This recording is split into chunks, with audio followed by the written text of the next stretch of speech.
banyak banget pohon dan banyak ini kayak balai-balai gitu, dan itu untuk kita belajar sebenarnya. Bagus pagi hari kita kalau di situ sejuk, siang hari juga kita nggak kepanasan. Nah malam harinya kita ketakutan biasanya kalau melewati situ. Jadi karena banyak banget pohon. Belum banyak perumahan ya jadi. Belum banyak, masih benar-benar banyak lahan-lahan kosong lah. Banyaknya itu pohon paya, pohon nangka, pohon duren, pokoknya pohon buah-buahan gitu. Tapi di balik kehappyan kita kalau misalnya lagi panen, di situ juga ada ketakutan kita ketika malam-malam tuh suka lewat situ kan. Salah satunya ceritanya yang sering aku alamin itu di asrama perempuan, karena emang aku tinggal di situ kan.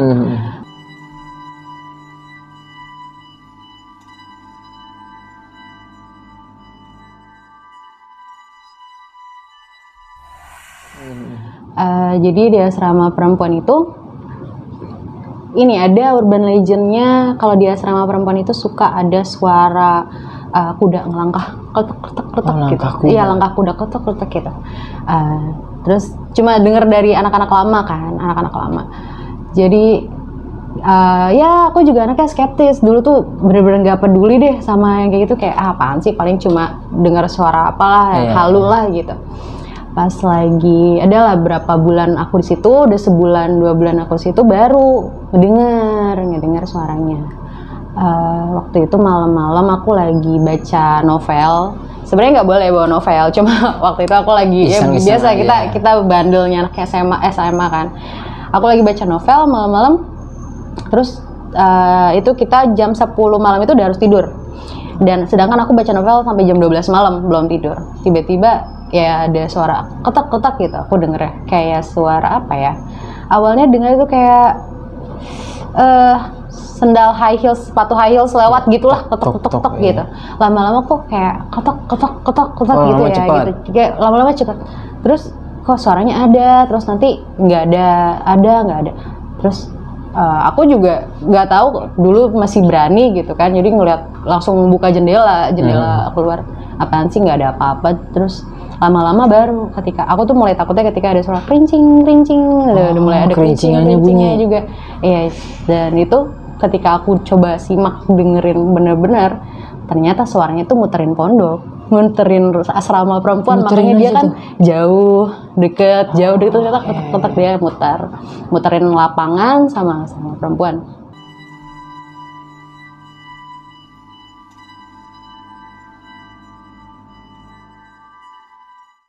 Di situ ya udahlah, baru kayak masa sih, udah tahan dulu ceritanya, nanti mau cerita coba ke kelas aku kan. Besoknya aku cerita sama kelas aku, Mal namanya Mal, masa gue denger suara ini deh semalam, kayak suara tapak kaki kuda. Terus dia bilang gini, udah lo kalau denger atau ngalamin kayak gitu-gitu aja nggak usah ceritain katanya, apalagi ke anak-anak lain. Emang kenapa gitu? Iya, nanti lo dibilang Nora katanya gitu. Hah? Nora masa sih kayak gitu? Iya, nanti lo bilang Nora, udah lo nggak usah gitu, nggak usah ceritain siapa-siapa. Akhirnya semenjak saat itu nggak gue ceritain kan siapa-siapa, jadi kayak ngalamin sendiri aja gitu. Apalagi kalau cuma suara-suara doang gitu. Lama-lama makin kesini malah makin banyak. Jadi di asrama perempuan itu kan di belakangnya ada toilet. Toilet itu cuma ada 3, toilet 1 paling pojok, 2, 3 paling pinggir. Toilet 1 itu biasa dipakai sama anak-anak SMA kelas 1, toilet 2 sama 3 itu dipakai sama anak-anak SMP. Jadi ada anak SMP juga kan. Di situ aku udah berapa bulan kemudian ya, ketika aku udah jadi kakak kelas yang megang kamar, aku megang kamar anak SMP. Jadi ketua kamar lah gitu. Nah di situ ada nama di kelas aku namanya Septi. Dia malam-malam minta aku temenin gitu kan. Kak, dia bangun aku, Kak bangun dong Kak, aku mau toilet, temenin katanya. Ya udah deh aku temenin kan. Cuma aku temenin cuma sampai depan pintu belakang doang. Itu jam berapa tuh kalau boleh tahu? Kurang lebih jam 1, jam 2 deh. Soalnya udah denger suara orang-orang pada mau sholat tahajud gitu kan. Nah, terus dia mau ke toilet, ya udah aku tungguin itu.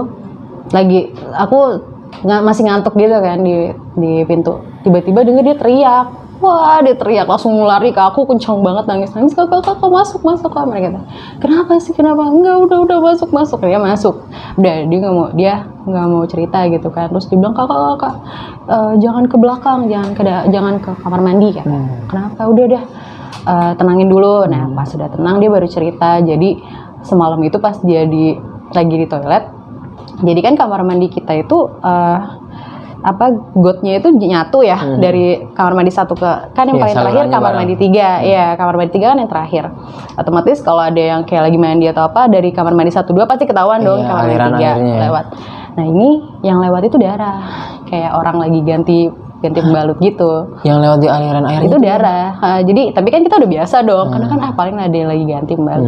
Cuma kita tuh punya rules, nggak boleh ganti pembalut itu buangnya ke saluran air, harus ke WC langsung gitu kan. Jadi dia marah, sebenarnya dia nggak takut loh, kayak dia marah kan kayak siapa nih ganti pembalut dibuangnya nggak benar gitu kan.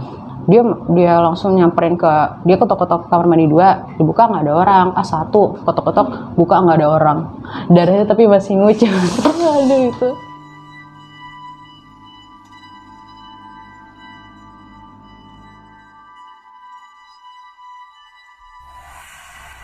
Kata dia udah aku nggak mau lagi di kamar mandi belakang gitu kan. Terus aku aku ledekin kayak jadi kamu mau lebih pilih kamar mandi luar gitu, kamar mandi cewek, karena kamar mandi cewek itu ada 2, yang satu di belakang asrama, yang satu lagi di dekat dapur, dan di dekat dapur itu kita harus ngelewatin banyak pohon mangga sebelum ke situ gitu. Jadi antara mau di belakang ketemu yang ini, yang di luar ketemu yang masuk. Pilih aja. Iya, tinggal pilih aja mau ketemu yang mana gitu. Pasti ditemuin gitu. Terus yang aku alamin lagi, yang sering itu ketika aku udah jadi ketua kamar. Karena kan kalau ketua kamar itu masuk ke kamar tidurnya kita tuh tidurnya nggak kayak anak-anak lain. Kita nggak tidur jam 10 malam, nggak jam 10 malam masuk kamar. Kita kayak masih dapat evaluasi dulu dari ustazah gitu. Jadi bisa sampai jam 11 atau jam 12 malam, tergantung kita diomelin atau enggak. Kalau diomelin kan bisa sampai jam 12 malam. Jadi waktu itu kita lagi evaluasi, dan evaluasi itu selalu malam Jumat, karena hari Jumatnya kita libur kan. Kita evaluasi waktu itu malam Jumat itu kita sampai jam 12 malam. Aku sama teman-teman kecapean. Kita lagi di depan pintu lah. Kita lagi duduk-duduk ngobrol-ngobrol. Ngomongin itu. Tadi lu diomelin gara-gara lu nih, gara-gara ini gitu kan. Ngobrol. Tiba-tiba kita lagi ngeliatin tuh, kan di depan kita, di seberang kita pohon nangka kan. Nah kebetulan pohon nangkanya tuh lagi panen, jadi kayak dikasih karung-karung putih gitu. Jadi di antara kegelapan tengah-tengah kebun itu semua putih tuh banyak, jadi kita nggak kaget gitu. Cuma yang kita kaget tiba-tiba kita lagi bengong-bengong gitu, ada tiba-tiba entah dari mana itu kayak putih shoot gitu di samping karungnya itu langsung shoot gitu, tapi masuk ke dalam karung, kayak masuk ke dalam karung. Iya, terus kita ngeliatin kan, kita makin gini, pas kita ngeliatin itu karungnya gerak gitu. Itu langsung lu lihat udah masuk semuanya kamar. Itu kita bertiga langsung masuk kamar. Aduh, kalau yang itu kejadiannya 2 kali dalam waktu 1 minggu, itu kejadian 2 kali. Dan aku yang keduanya aku ngeliat sendirian. Itu kan malam Jumat ya, hari Minggunya deh kalau nggak salah.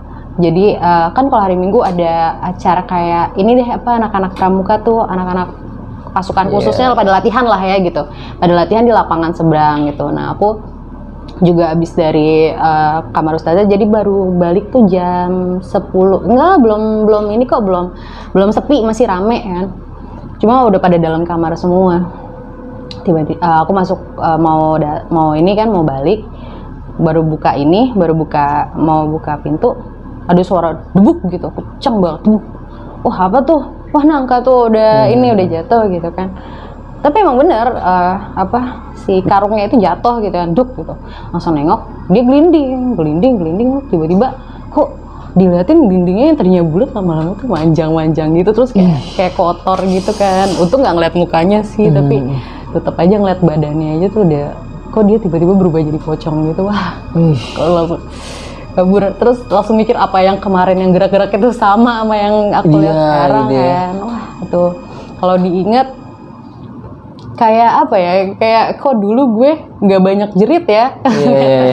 Lebih ternyata baru ngerasain kalau orang tuh bener-bener takut itu bukan jerit, diem badan tuh langsung kaku, langsung langsung panas, nggak bisa ngapa-ngapain lagi.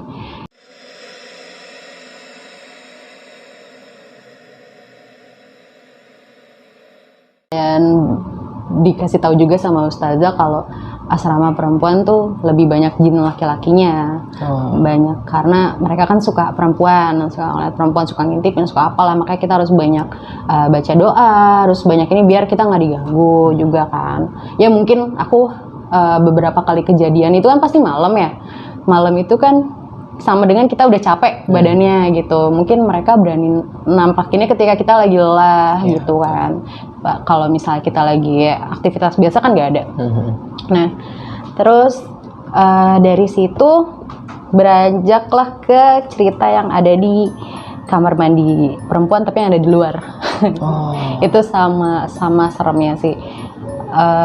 Jadi kamar mandi yang di luar itu jauhnya semana ya? Nggak terlalu jauh lah, tapi kita kayak di tengah-tengah tuh ada lapangan. Nah, lapangan tapi belum jadi masih jadi tanah kosong gitu, dan sebelahnya itu pohon mangga semua. Jadi kita kalau mau ke kamar mandi itu kita di ya kanan kiri kita tuh pohon mangga. Berdampingan sama pohon mangga. Iya, pohon mangga tuh gede-gede. Nah, waktu itu kapan ya? Waktu itu adalah pas aku belum jadi ketua kamar waktu itu kejadiannya. Masih sama teman-teman yang seangkatan kan, anak SMA semua. Ada rules dari pondok, dia punya rules baru karena banyak yang jam 3 pagi itu udah pada mandi gitu kan di kamar mandi belakang, jadinya air kamar mandi di belakang tuh nggak dinyalain, jadi dimatiin. Jadi semua yang mau ke toilet itu harus toilet luar, jadi biar ketahuan juga siapa yang belum tidur gitu kalau malam. Jadi di atas jam 10 malam udah dimatiin airnya. Aku akhirnya waktu itu karena emang udah kebelet banget gimana nih, udahlah ngajak teman aku namanya Putri. Aku bangunin kan, itu udah jam 1 malam apa, terus aku manggil Put, oh enggak, itu jam 12 malam, masih jam setengah 1. Put, anterin gue yuk ke toilet gitu kan. Yaudah yuk ayo gitu. Dia masih ngantuk banget, matanya masih ngantuk berat gitu. Terus anaknya kan lucu ya, kayak cewek-cewek yang polos-polos gitu, jadi sering aku bercandain gitu kan. Ayo Put, tuh jangan oleng-oleng dong, ayo deh. Aku pegangin karena dia emang masih oleng gitu kan. Aku pegangin, ternyata di kamar mandi di sana tuh lagi ini di sana di pondok aku tuh ada yang namanya munazomah. Munazomah itu kayak OSIS. Oh iya. Iya, kayak anak-anak OSIS. Nah, anak OSIS ini kan yang ngurusin ini kan, yang ngurusin semua santri. Jadinya mereka lebih lama lagi kalau lagi ada hukuman atau apa, evaluasi mereka lebih lama, jam 1 baru pulang atau apa. Jadi mereka itu jam 12 malam lagi nyuci baju. Mereka kan lebih aktif. Jadi mereka nyuci bajunya tuh ngumpet-ngumpet malam-malam atau apa gitu. Ternyata mereka lagi nyuci baju. Adalah 3 orang atau 4 orang gitu lah. Mereka ada berempat lagi pada nyuci gitu. Aku diomelin dong karena kan kata, oh kamu belum tidur ya, gimana belum tidur nih, kasih tahu ustazah nih gitu kan. Diomelin, enggak Ukti, aku udah ini apa lagi kebelet aja, udah tidur tadi gitu. Ya udah buruan, nanti langsung masuk. Nah di situ jadi di kamar mandi itu ada 12 pintu.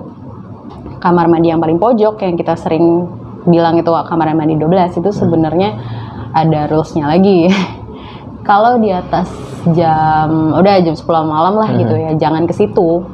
Pilih aja kamar mandi yang lain, tapi jangan situ gitu kan. Nggak tahu kenapa, tapi ya emang katanya horor sih di situ. Akhirnya ya udah, pasti kan nggak mungkin milih situ kan. Aku pakai kamar mandi yang deket sama anak-anak lagi pada nyuci gitu kan. Aku di situ ditungguin. Terus sudah selesai mau balik, tiba-tiba tuh kamar mandi yang itu airnya nyala sendiri, dan kita ngeliat semua kayak cus gitu, langsung kenceng gitu kan. Kaget dong semua liatin kan, kita lihat-lihatan. Terus ya kayak gimana gitu. Udahlah biarin aja, kata munazomah aku kan namanya Kak Desi. Kata Kak Desi, udah biarin aja, biarin dah, kamu masuk langsung masuk ke kamar lagi ya. Pas mau balik tiba-tiba tuh pintunya langsung ngejeblong gitu, langsung. Dan sedang lebih ya kan kita langsung melotot ya. Iya. Ada yang teriak dalam situ. Di dalam toiletnya ada yang teriak. Gitu, teriakan cewek tuh, wah gitu, kenceng banget. Di situ kita udah itu yang lucu ke kelas aku kan, karena mereka lagi pada nyuci itu baju langsung dilempar, langsung kita lari semua bareng-bareng rame-rame. Nah, terus lucunya lagi kan di situ tanah merah ya. Ternyata kita nggak, dan aku juga nggak ngeh, ternyata sendal tuh udah pada lepas, udah pada ini, kita lari bener-bener tukang langgang banget, rame-rame. Udah nggak ada yang berani tuh di situ karena sore kenceng banget. Lari semua bahkan sampai ke dalam kamar, baru sadar sendal gue mana, besok paginya kan baru sadar sendal gue mana, terus sendal gue masih di sana gitu. Aduh, banyak yang nggak percaya kan teman-teman, apaan sih lo ngawur gitu. Tapi kalau misalnya suara pintu ketutup sendiri atau suara air itu ngalir emang sering katanya. Cuma yang suara teriak itu katanya baru mereka doang dengar Baru gitu. kali itu aja. Dengar ya mereka. Enggak, paling nggak beneran gitu. Ntar aja kalau pada ngerasain gitu kan. Terus kalau kamar mandi di luar itu ada lagi cerita sebenarnya dari ustazah aku pernah cerita, katanya dulu dia tuh lagi mau sholat tahajud kan, wudu di situ, balik pas pengen wudu kan itu ada, jadi di sampingnya kamar mandi itu ada tempat sampah gede banget, emang buat kita buang sampah. Di situ ada yang lagi ngais-ngais katanya. Itu jam 3 pagi. Siapa jam 3 pagi ngais-ngais sampah? Kayak ngais-ngais sampah tuh kayak serok kenceng gitu. Terus ada yang jongkok emang. Rambutnya panjang katanya, pakai bajunya tuh merah gitu. Terus udah gitu ditanya. Tapi kan emang enggak terlalu kelihatan kan. Ustazah aku teriak, "Siapa kamu?" gitu. "Siapa di situ?" gitu kan, pakai bahasa Arab. Anyway, kita di situ pakai bahasa Arab terus ngomongnya. Siapa di situ gitu. Dia nengok, ternyata dia panjang banget sih. Terus lidahnya panjang, ternyata dia lagi ngejilatin, sorry ya, pembalut yang dicucinya tuh nggak bersih gitu loh.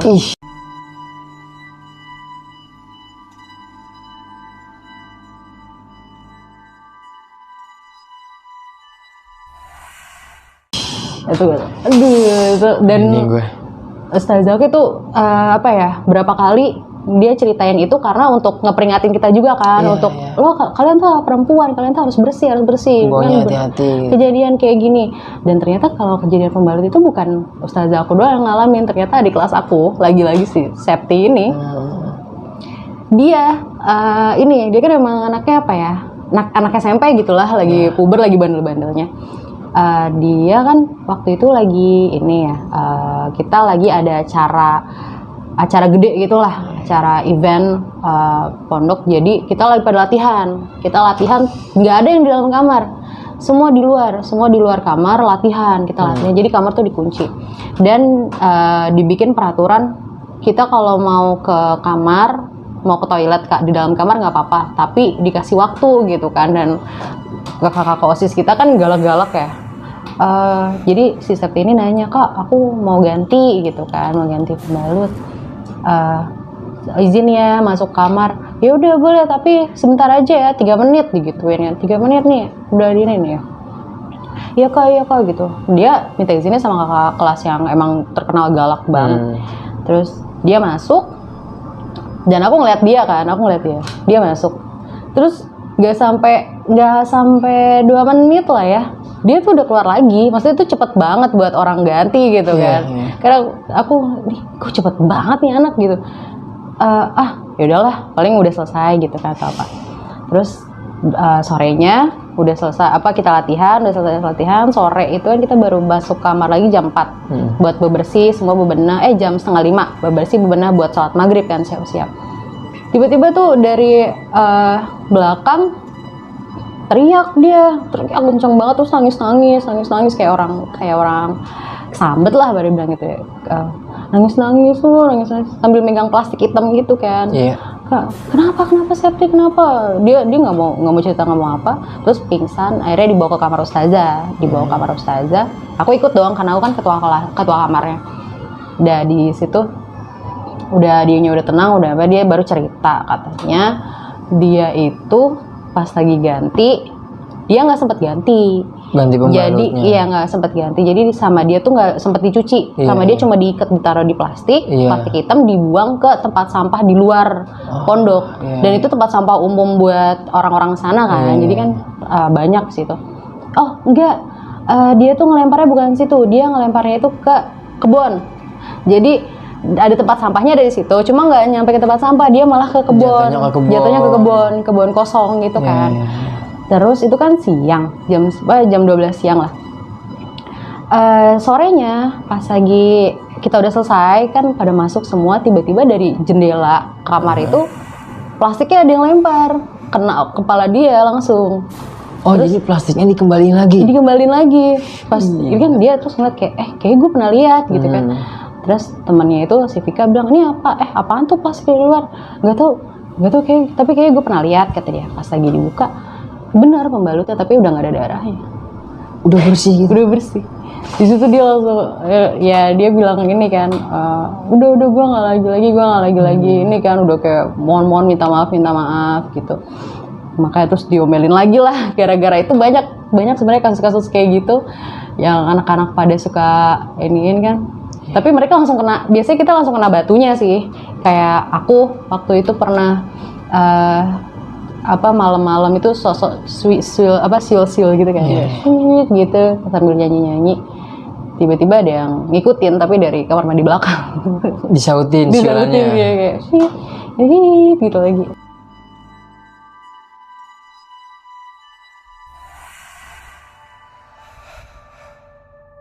Ada lagi, sekarang kita coba beralih ke ini ya, cerita aku pas lagi acara itu tuh, yang acara gede itu. Jadi acara itu acara tahunan. Jadi karena saking gedenya, kita satu pondok itu semua gotong royong buat bikin acaranya kan.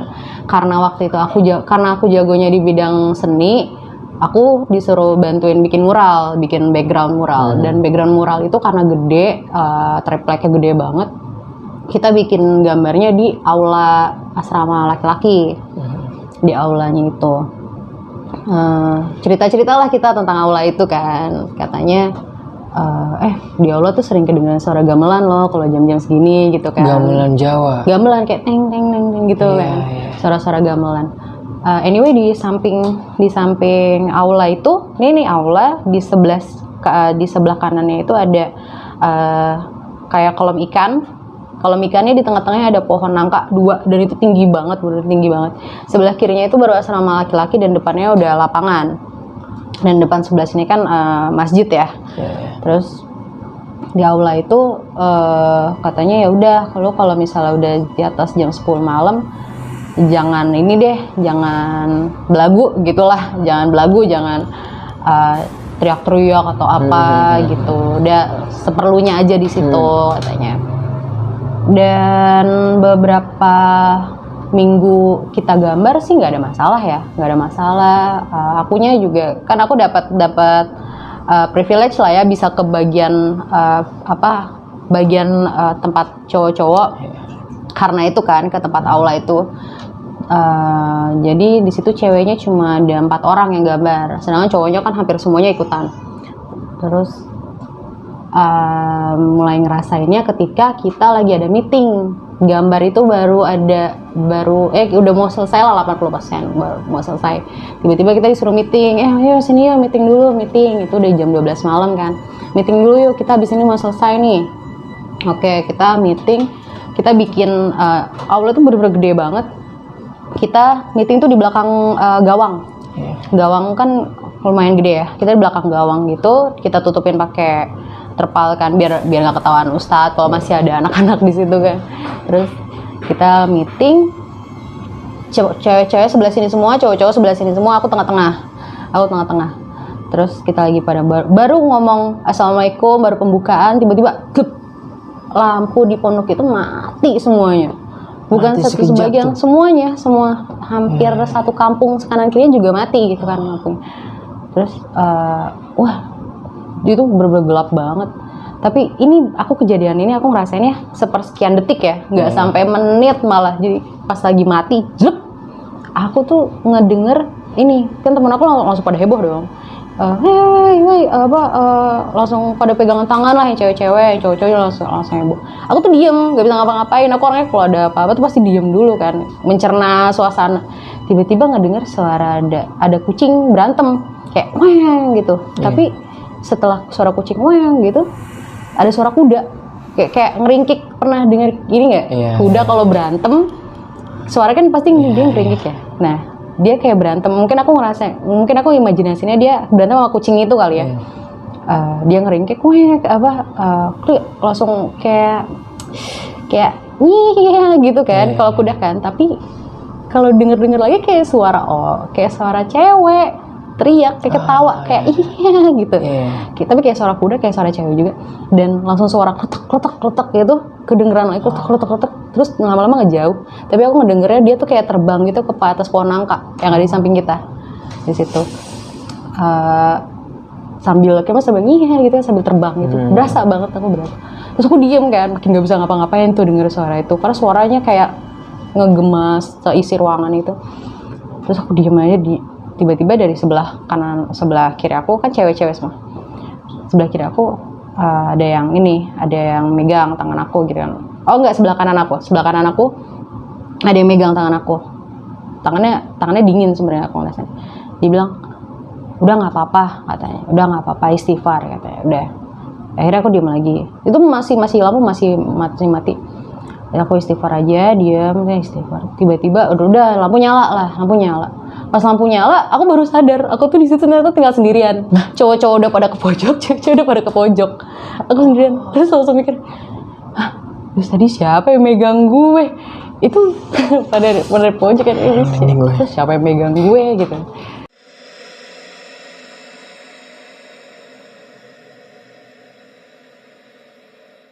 Sekarang aku mau cerita yang ada di ruang kelas. Jadi di ruang kelas itu di samping asrama perempuan. Asrama perempuan nih ruang kelas banyak berjejer.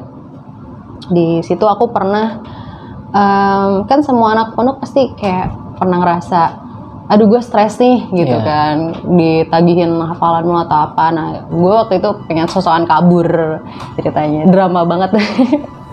Pengen sosokan kabur kan, jadi gue ngumpet di ruang kelas, ngumpetnya sendirian gitu di ruang kelas. Gue baca buku di situ, di kolong kursi kan, jadi kan pada nggak tahu. Gue juga ngambil sendal juga gue umpetin kan, jadi biar pada nggak tahu gue di situ. Gue di situ dari siang sampai sore, sampai maghrib. Bahkan gue dengar teman-teman gue pada nyariin gue kan, kayak ini di mana nih, jangan kabur gitu. Di situ gue cuma ketawa-tawa doang biasa, tapi nggak, ternyata udah maghrib gitu, ditambah lagi hujan.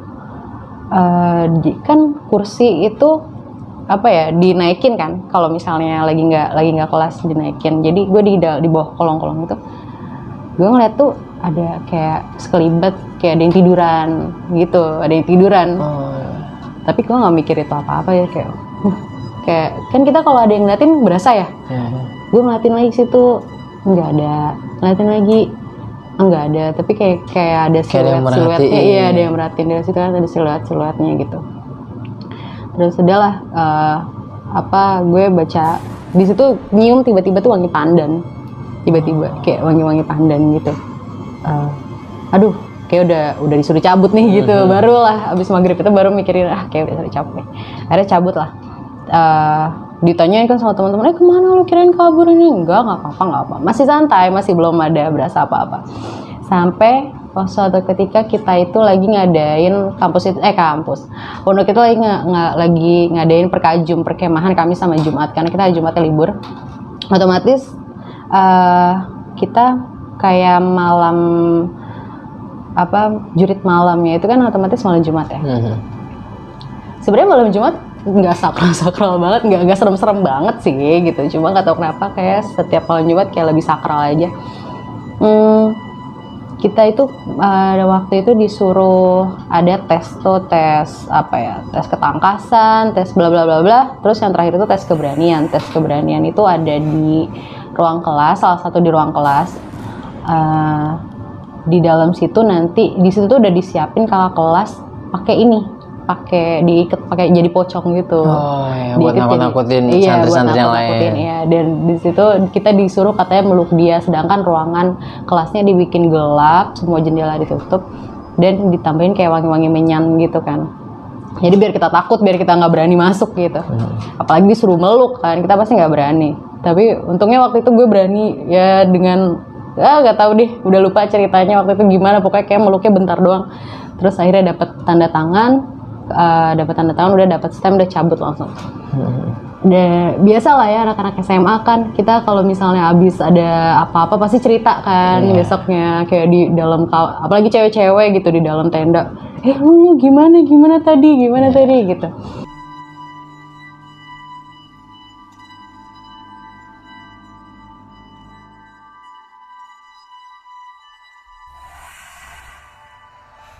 Yang selanjutnya teman aku alami itu teman angkatan aku,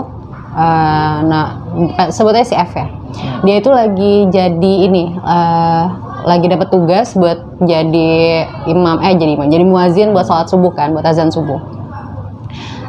Otomatis dia tuh harus udah standby di masjid kan jam 4 ya, jam 3. Nah akhirnya dia tuh memutuskan untuk udah deh gue ke masjid aja deh, tidurnya di masjid aja biar nggak ketinggalan, terus biar bisa sholat tahajud juga kata dia gitu kan. Akhirnya dia jam 3 ke masjid, masuk masjid, dia sholat tahajud. Lagi sholat tahajud itu baru Allahu Akbar gitu, terus ada yang menepuk pundak di belakangnya kan. Kalau orang Islam kan emang kita nandain kalau ada yang mau makmum kan di belakang, tepok gitu. Sama dia langsung dikencengin suaranya, langsung kencengin, biasa aja kayak dia sholat biasa. Berjamaah lah. Iya, saya sholat jamaah. Terus bahkan sampai terakhir udah assalamualaikum warahmatullah, terus udah baca doa, ada yang ngaminin semua pas waladolin amin kan banyak. Terus dia ngerasa kayak suaranya tuh kayak ada 10 orang lah lebih gitu loh, karena rame. Terus udah sampai baca doa, pas lagi dia mau salim ke belakang baru sadar kok nggak ada orang sama sekali ternyata di belakangnya gitu.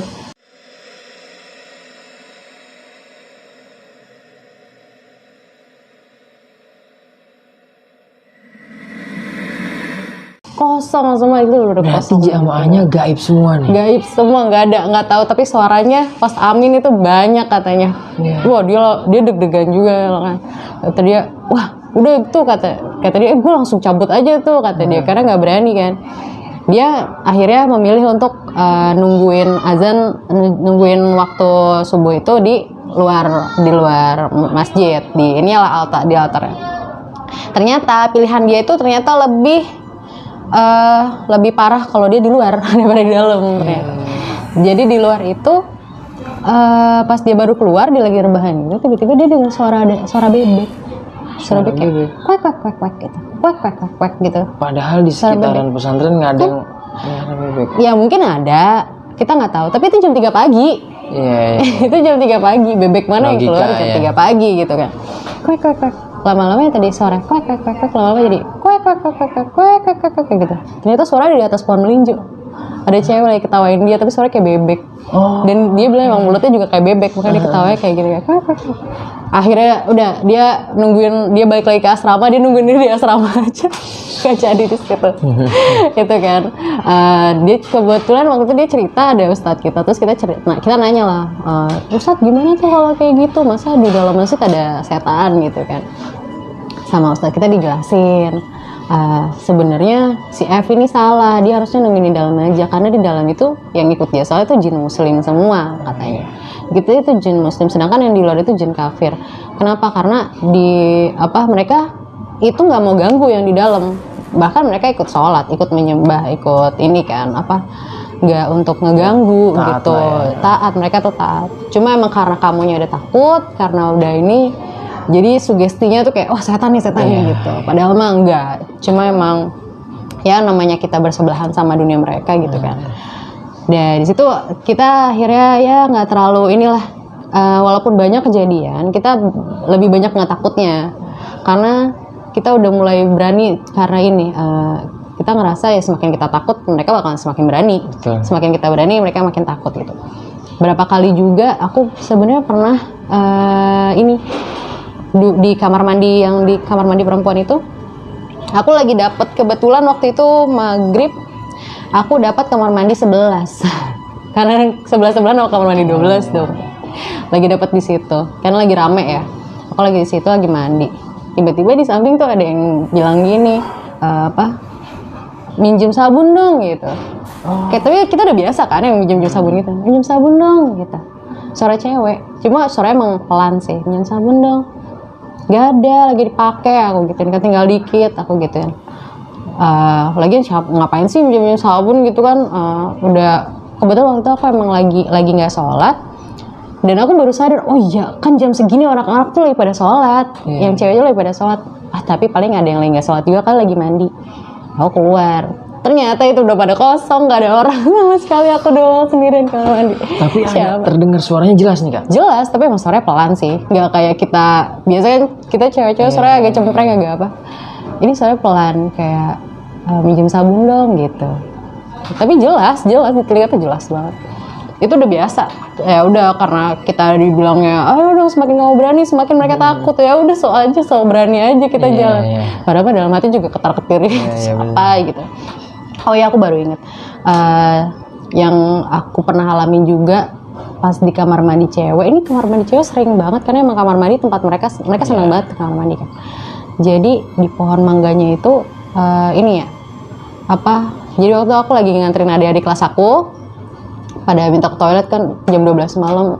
Akhirnya aku bilang aja, nih siapa lagi mau toilet, ayo bareng-bareng deh kita, daripada nanti satu-satu kan ribet bolak-balik ya. Ya udah, akhirnya rame-rame kita ke kamar mandi, aku temenin mereka. Pas mereka udah selesai, aku bilang, udah kalian balik duluan aja ke kamar gitu, karena aku mau cuci muka dulu kan. Nggak tahu itu dapat keberanian dari mana jam 12 malam cuci muka sendirian di situ kan. Pas udah mau balik baru nyadar, ih gila, gue berani banget sendirian ya gitu kan. Gue berani banget sendirian.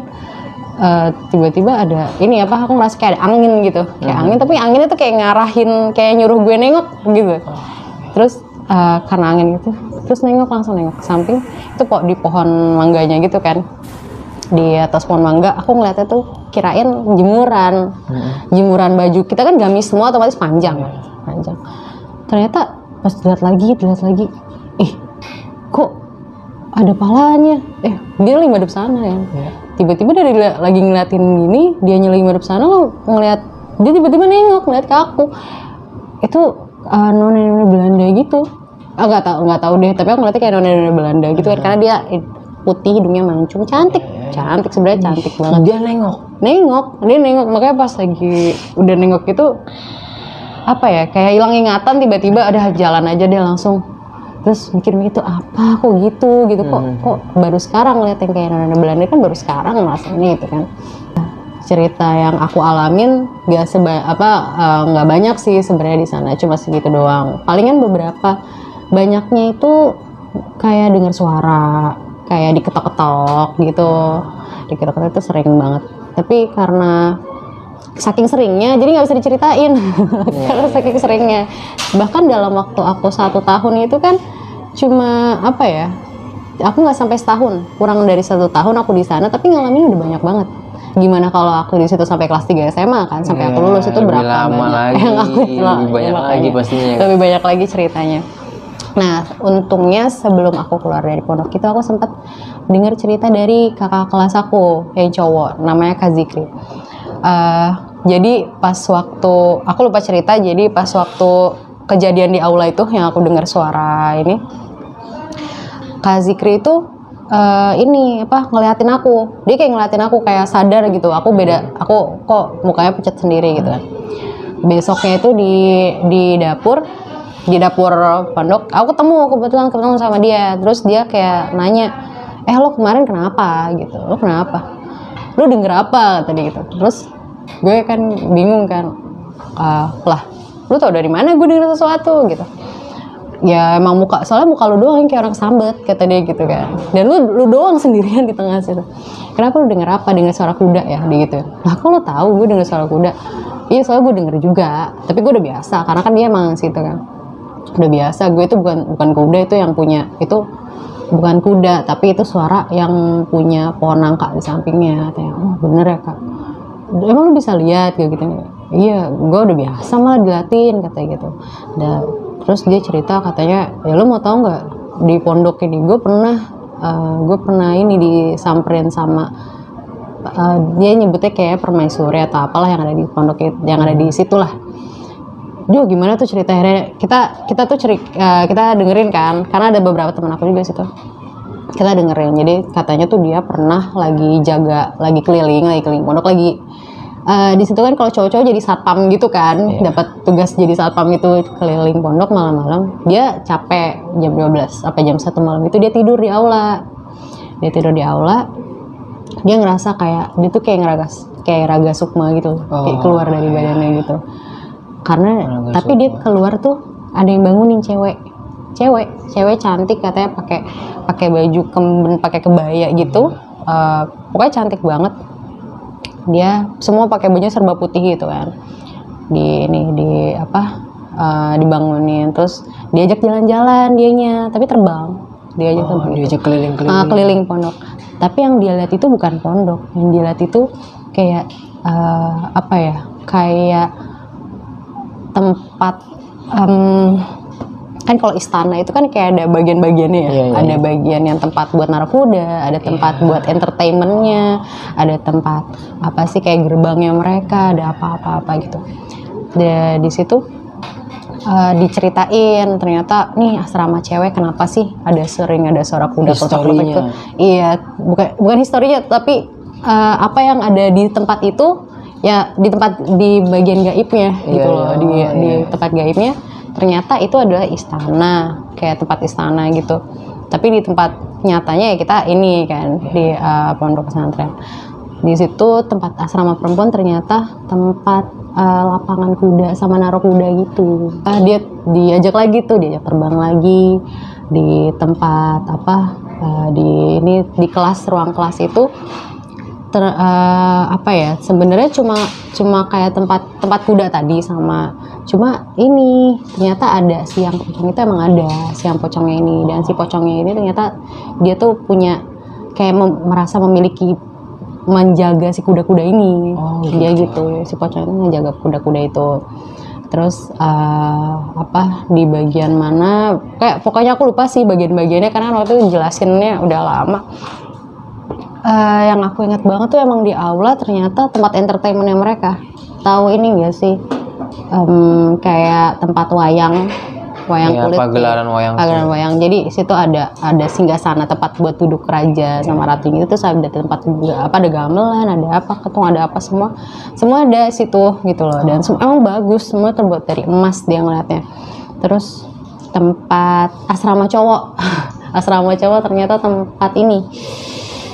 Selir-selirnya raja ditaruh di situ. Tapi aku nggak tahu ya cerita dari sisi cowok. Mungkin dari sisi cowok lebih banyak lagi. Tapi kan aku nggak tahu ya, jarang ngobrol juga sama cowok-cowok. Kalau tempat cewek itu udah tuh dari sekian banyak dia cerita di bagian pondok itu. Bahkan sebenarnya kerajaannya tuh nggak cuma segitu, tapi sampai ke bagian kebun belakang pondok yang belum ke jamah juga. Ternyata mereka sampai sana gitu. Berapa kali keliling.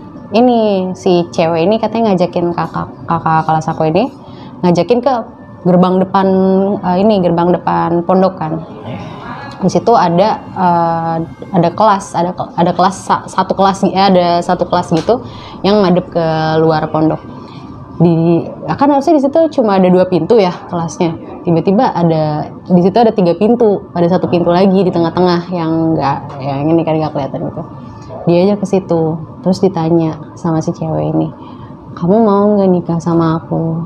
Gitu. Si cewek ini nanya ke kakak kelas. Aku suka sama kamu, aku sering dengerin kamu ngaji, katanya sering.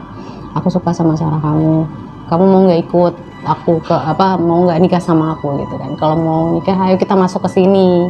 Kalau kamu nggak mau, aku bakalan ngebunuh kamu, katanya gitu kan. Aku bakalan marah. Mau diancam. Iya, katanya kamu gak bakalan balik lagi ke badan kamu, katanya gitu. Sama namanya juga jin ya. Mau dia muslim atau apa ya, muslihatnya banyak banget. Sama kakak kelas aku langsung kayaknya dilawannya gimana lah, aku nggak tahu dilawannya gimana, akhirnya dia bisa balik lagi ke badannya gitu kan. Cuma sebelum dia balik lagi ke badannya itu pas lagi marah si cewek itu mukanya langsung merah gitu, langsung bajunya merah, mukanya garang gitu, giginya panjang, lidahnya panjang. Ternyata itu yang dilihat sama ini apa ustazah aku yang ada. Iya itu dia. Ternyata dia si biangnya sering ganggu ternyata. Jadi nyerupain wanita cantik. Iya, dia nyerupain. Udah di situ gak lama dari kisah itu aku banyak sakit kan. Aku banyak sakit-sakitan. Jadi ketika aku lagi sakit itu juga aku berapa kali kayak ketindihan, ditemuin lah sama beberapa penghuni di situ. Sempat berantem pakai aku pakai baca ayat kursi gitu kan. Sempat berantem sampai ada ceplakan tangan gitu. Ada. Cuma ya itulah energi mereka. Kalau misalnya kita nggak kuat ya, energi kita tuh bisa habis ditarik sama mereka kalau kita nggak banyak nguatin iman ya, juga aku juga kekuras habis dari energinya, sama kekuras habis sama kegiatan di sana kan. Nah, akhirnya aku sakit dan memutuskan untuk keluar dari pas lagi mau keluar itu, sebelum aku keluar sempet tuh teman aku bilang, lo mau lihat nggak? Dulu tuh sebenarnya kiai itu yang punya pondoknya, sebenarnya kiai kita tuh pernah loh ngefoto aula, terus ada penampakannya katanya. Masa sih lo gitu? Iya ada nih ini fotonya ada nih. Ternyata fotonya gitu, ada, ya? Ada fotonya. Masa kan tadinya juga bingung kan kayak apa sih masa sih? Ternyata pas lagi diajak kan, ini lihat nih. Itu fotonya kayak sore gitu, ruangan aula bener-bener kosong doang, di foto tapi kayak tipis-tipis kayak ada gamelan gitu. Kelihatan fotonya. Gue nggak tahu fotonya masih ada atau enggak, tapi waktu itu gue di sana ada dan itu semua hampir semua angkatan SMA ya, anak-anak kelas 1 sampai kelas 3 SMA semua hampir tahu. Anak-anak SMP jarang ada yang tahu. Itu semua udah pada lihat banyaknya. Nggak tahu, mungkin sekarang nggak boleh diliatin kali karena udah banyak yang tahu kan. Udah biar nggak ada isu-isu lagi, biar nggak ini lagi kali. Dan itu benar-benar kelihatan tuh isinya gitu. Iya, gendang ini gamelannya semua. Cuma kayak kalau kita lihat tuh kayak tipis gitu loh. Iya tipis. Kayak tipis-tipis ya. Terus kata kakak kelas aku, kan di situ ada kakak kelas aku, dia bilang, iya itu kan Pak inilah si ustadz aku ini kan si Pak ini kan waktu itu kan sempat cerita katanya sama angkatan gue. Gimana ceritanya Kak? Jadi dia itu ngefotoin, itu difoto ketika pondok tuh belum jadi lagi masa pembangunan, dia lagi ngefoto-foto semua bagian kan, kayak buat dokumentasi. Semua bangunan-bangunan itu difoto dari pagi sampai siang. Kebetulan pas lagi yang aula itu baru ke fotonya sore mau maghrib gitu. Jadi makanya yang itu ketangkepnya ketika maghrib. Nah akhirnya nih ketika kakak kelas Kak Zaki yang tadi Meraga Sukma, akhirnya ketahuan semua nih. Jawabannya kalau tadinya nih pesantrennya bekas apa di masa lampau gitu ya? Iya, antara mungkin di masa lampau atau di ininya lah ya, di bagian gaibnya ya. Dunia gaibnya, karena dunia kita kan sama dunia mereka bener-bener seberang-seberangan. Iya, berdampingan. Makanya kita harus respect sih sama mereka yang dibilang nggak boleh sembarangan ngelempar apa ya itu. Iya. Dan sosok wanita yang tadi yang menjilati bekas pembalut itu, dia nggak nampakin nih, maksudnya nggak sering mewujudkan lagi nih ke para santri. Kalau ke aku enggak ya, tapi katanya kebanyakan itu ke cowok, seringnya ke cowok. Oh, dia lebih dominan ke cowok. Iya, ke cowok-cowok. Itu pun yang ustazah aku lihat kan kayak ketangkap basah gitu kan, kayak ketahuan. Tapi bukan yang diliatin sendiri gitu. Kalau liatin sendiri biasanya cowok. Kalau cewek-cewek itu biasanya diganggunya sama ya itu, jin-jin cowok, jin-jin laki-laki. Gitu. Dan setelah kejadian itu yang tadi dia minta untuk ikut nikah sama kakak kelas yang Kak Zakia tadi kan, dia sering ditemuin lagi gak sih? Setelah dari itu aku nggak sempet nanya ya, cuma dia bilang dia nggak lagi ke aula, atau pokoknya nggak lagi tidur di sembarang tempat, karena emang kita nggak tahu apa ya, portalnya itu ada di mana gitu kan, yang tempat mereka lebih sering bisa apa sih, aku kurang paham sih sebenarnya soal kayak ginian. Cuma apa ya, cuma diceritain aja katanya di aula tuh portalnya di